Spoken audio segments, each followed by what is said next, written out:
पंचतंत्र की कहानियों में आपका स्वागत है। राजा आर्यवीर की 7 रानियां थीं। 7 रानियों में विशेष प्रकार के गुण थे।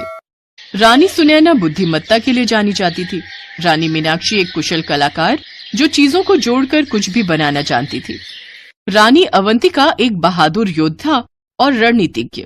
रानी गौरी एक कुशल चिकित्सक और औषधि विशेषज्ञ थी। रानी काव्या जानवरों की भाषा समझ लेती थी। रानी भूमिका कृषि और पर्यावरण ज्ञान की विशेषज्ञ थी और रानी विशाखा एक खगोल शास्त्री और गणितज्ञ थी।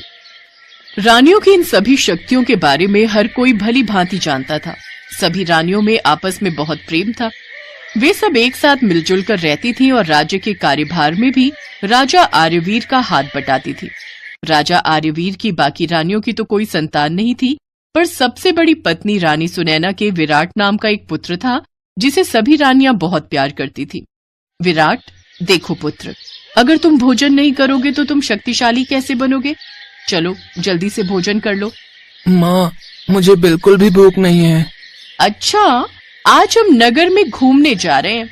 हमारे साथ घूमने कौन चलेगा? माँ, मुझे भी नगर घूमने जाना है। अच्छा, तो फिर घूमने के लिए तो शक्तिशाली होना बहुत जरूरी है। पेट खाली होगा तो हम घूम कैसे सकेंगे? हमें तो खूब सारा भोजन करना है ना। अगर तुम भोजन नहीं करोगे तो चलते चलते थक जाओगे। माँ, अगर मैं भोजन कर लूंगा तो मुझ में शक्ति आ जाएगी? बिल्कुल, तुम बहुत शक्तिशाली बन जाओगे। क्या तुम भोजन करना चाहोगे? पर क्या फायदा, तुम तो भोजन करने के लिए मना कर रहे हो। माँ, मुझे बहुत जोरों की भूख लगी है। मुझे खाना दो, फिर मैं नगर घूमने जाऊंगा। बहुत सुंदर। आप सभी का विराट के लिए इतना प्रेम देखकर मुझे बहुत प्रसन्नता होती है।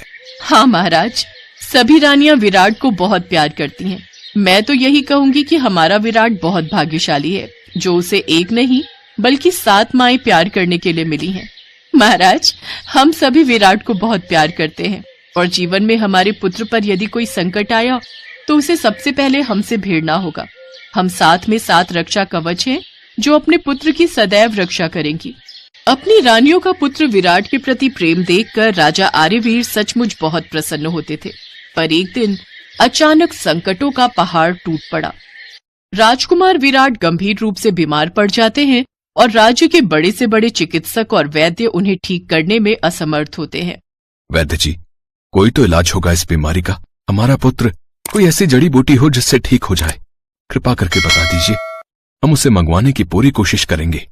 एक औषधि तो है जिससे राजकुमार विराट बिल्कुल ठीक हो सकते हैं, पर वो दुर्लभ जड़ी बूटी दूर जंगलों के पार पहाड़ों पर पाई जाती है और वहां पर बहुत मुश्किल से ही पहुंचा जा सकता है। और उस जड़ी बूटी की पहचान हर कोई नहीं कर सकता। उसे पहचानने के लिए किसी कुशल औषधि विशेषज्ञ की आवश्यकता होगी। मेरा राजकुमार के पास रहना बहुत जरूरी है, क्योंकि समय समय पर मैं उन्हें अपनी तरफ से कुछ औषधि देने की कोशिश कर रहा हूं। मैं राजकुमार को अकेला छोड़कर नहीं जा सकता महाराज। अचानक कुछ भी हो सकता है, इसलिए आपको किसी और कुशल वैद्य को, जिसको औषधि की जानकारी हो, उसे भेजना पड़ेगा। पर हमारे राज्य में ऐसा कोई भी चिकित्सक नहीं जो उस औषधि के बारे में जानता हो। महाराज, वैद्य जी शायद ये बात भूल रहे हैं कि मैं एक कुशल औषधि विशेषज्ञ हूँ। मैंने अपने नाना जी से इस कार्य में बहुत कुशलता हासिल की हुई है। मैं किसी भी औषधि का पता देखते ही लगा लेती हूँ। मैं हर औषधि की पहचान रखती हूँ। वैद्य जी, मुझे बताइए कि वो औषधि देखने में कैसी है। बस बाकी सब मुझ पर छोड़ दीजिए, मैं सही औषधि लेकर ही लौटूंगी। रानी अवंतिका, आप तो जानती हैं कि मुझे पर्यावरण की कितनी जानकारी है। इस कार्य में मैं भी आपका साथ दूंगी।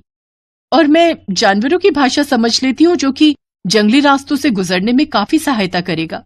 एक एक करके सभी रानियों ने अपने गुणों के अनुसार एक साथ जड़ी बूटी लाने के लिए शपथ ली। मेरी बहनों, मेरे बेटे का जीवन आपके हाथ में है। हमें उसे बचाने के लिए इस जड़ी बूटी को पुनः प्राप्त करना होगा।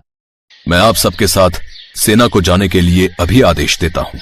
महाराज, आप मेरी शक्ति से भली भांति परिचित हैं। मैं किसी भी परिस्थिति से मुकाबला करने में सक्षम हूँ और जब हम सब रानियां एक साथ मिल जाते हैं तो किसी भी परिस्थिति से लड़ सकती हैं। हाँ, मैं अपनी रानियों को भली भांति जानता हूँ, इसलिए मैं आप सातों को जाने की इजाजत देता हूँ।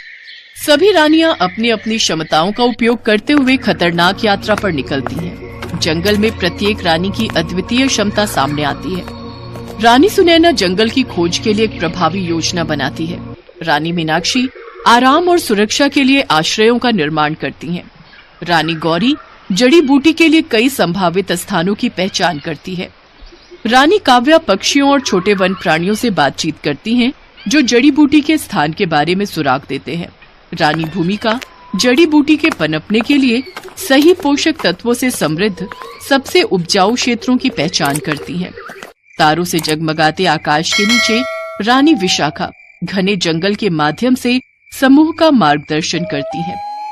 अंत में एक बुद्धिमान बूढ़े उल्लू की मदद से, जिससे रानी काव्या मित्रता करती है और बातचीत के माध्यम से वे एक छिपी हुई चांदनी वाली घास के मैदान में मायावी जड़ी बूटी का पता लगाते हैं, जैसा कि रानी गौरी ने पहचाना था। अंत में उन्हें दुर्लभ जड़ी बूटी मिल जाती है। वापस लौटने पर राजकुमार विराट को जड़ी बूटी दी जाती है तो वो तेजी से ठीक हो जाते हैं। सभी लोग सातों रानियों की बहुत प्रशंसा करते हैं। उन्होंने अपनी कुशलता से राजकुमार विराट की गंभीर बीमारी को ठीक कर दिया। कहते हैं, एकता में वो ताकत होती है जिससे एकजुट होकर बड़ी से बड़ी कठिनाई से लड़ा जा सकता है।